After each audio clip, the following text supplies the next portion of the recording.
اور بھائیوں انہی عبادات میں سے ایک عبادت ان 10 دنوں میں بہت فضیلت والی وہ ہے یوم عرفہ یعنی 9 ذوالحجہ کا روزہ، جو صحیح مسلم میں حدیث ہے کہ آپ صلی اللہ علیہ وسلم نے ارشاد فرمایا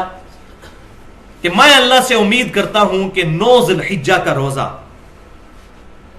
2 سالوں کے گناہوں کا کفارہ بن جائے گا، 1 سال گزرا ہوا اور 1 سال آئندہ، الحمدللہ 2 سالوں کے گناہ کا کفارہ 9 ذوالحجہ کا روزہ بن جائے گا۔ لیکن یہ گناہ ہوں گے صغیرہ، کبیرہ گناہ صرف توبہ سے ہی معاف ہوتے ہیں، اور اس پہ میں نے ٹیکنیکل گفتگو کی ہے اہل سنت پاک .com پر، تقریباً 50 منٹ کی گفتگو ہے، مسئلہ نمبر 18 کے نام سے گناہ کبیرہ اور توبہ کا بیان، جس میں نے دلائل دی ہیں صحیح بخاری اور صحیح مسلم سے کہ جب کبھی بھی گناہ معاف ہونے کی بات ہوتی ہے اس سے مراد چھوٹے گناہ ہیں، کبیرہ گناہ صرف توبہ سے معاف ہوتے ہیں۔ تو یوم عرفہ کا روزہ صرف غیر حاجیوں کے لیے ہے، کیونکہ صحیح بخاری اور مسلم کی متفق علیہ حدیث ہے کہ آپ صلی اللہ علیہ وسلم نے یوم عرفہ کا روزہ خود نہیں رکھا تھا، کیونکہ آپ حج کی حالت میں تھے، صحابہ نے آپ صلی اللہ علیہ وسلم کو مشروب پیش کیا تو آپ نے اعلانیہ طور پر پیا، تو صحابہ کو یہ بات پتہ چل گئی کہ آپ صلی اللہ علیہ وسلم کا خود روزہ نہیں ہے۔ تو غیر حاجی اپنے علاقے کے مطابق 9 ذوالحجہ کو چاند دیکھنے کے اعتبار سے روزہ رکھ لیں گے۔ اب اس میں تھوڑی سی کنفیوژن پائی جاتی ہے، میں چاہتا ہوں کہ یہ بھی ایک جو آج کل پخ چھوڑی ہوئی ہے جدید محققین نے، اس کا بھی رد کر دوں کہ بعض لوگوں نے یہ بات مشہور کر دی ہے کہ ہم سعودی عرب کا جو 9 ذوالحجہ ہے یوم عرفہ اس کے مطابق یہاں روزہ رکھیں گے۔ تو میں یہ سمجھتا ہوں کہ یہ تعلیم کی کمی ہے۔ اس کی وجہ یہ ہے کہ آج سے 30-40 سال پہلے تک ہمارے فرشتوں کو بھی یہ بات نہیں پتا تھی کہ سعودی عرب میں کس دن عید ہونی ہے، کیونکہ کمیونیکیشن ہی کوئی نہیں تھی۔ تو 1400 سال سے مسلمان اس فضیلت سے محروم ہے کہ وہ 9 ذوالحجہ کا روزہ ہی نہیں رکھ سکتے، ان کو پتہ ہی نہیں چلے گا۔ اب موبائل آیا نا سامنے، تو 1400 سال سے مسلمان اس فضیلت سے محروم ہے۔ یہ پہلا جواب۔ دوسرا یہ جو الزامی جواب ہے، جس کو ہم لاجیکل جواب کہتے ہیں فلسفے کی لینگویج میں،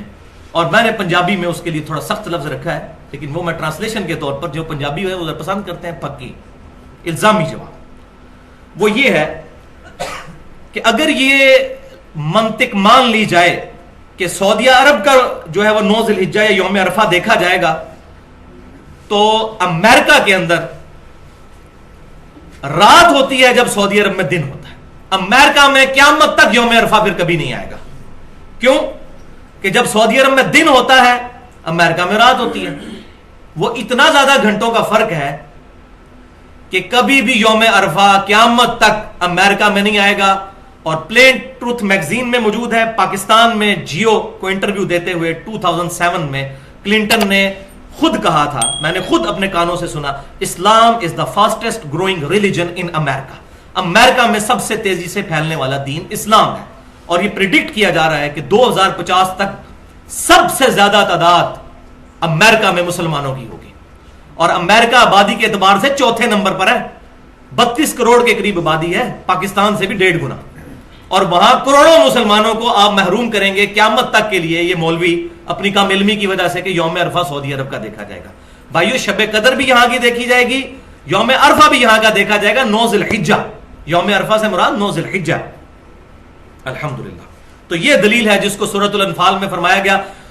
جو ہلاک ہوا دلیل سے ہلاک ہوا، جو زندہ ہوا دلیل سے زندہ۔ تو میں نے اپنی دلیل الحمدللہ بتا دی ہے اس میں، اور پاکستان میں انشاءاللہ 1433 ہجری میں 9 ذوالحجہ 26 اکتوبر 2012 کو آئے گی انشاءاللہ، ہفتے کے دن، جمعے کے دن، ہفتے کو تو عید ہے۔ تو اب وہ والی حدیث بھی اپلائی نہیں ہوگی کہ اکیلے جمعے کا روزہ نہیں رکھ سکتے، کیونکہ یہ پرٹیکولر اب بات آ گئی، تو جمعے کا روزہ رکھ سکیں گے، یہ پرٹیکولر اس کے لیے دلیل خاص مل گئی ہے، وہ عام حکم ہے۔ تو 26 اکتوبر 2012 کو ہمارے اس جہلم شہر میں ختم سحری ہے 4:55 پہ، اور افطار ہوگا انشاءاللہ شام 5:20 میں۔ تو انشاءاللہ روزہ خود بھی رکھیں اور گھر والوں کو بھی رکھوائیں، بہت فضیلت ہے اس روزے کی، 1 سال گزشتہ اور 1 سال آئندہ کے گناہ انشاءاللہ معاف ہو جائیں گے۔ تو یہ الحمدللہ ہماری پہلے حصے کی گفتگو مکمل ہوئی۔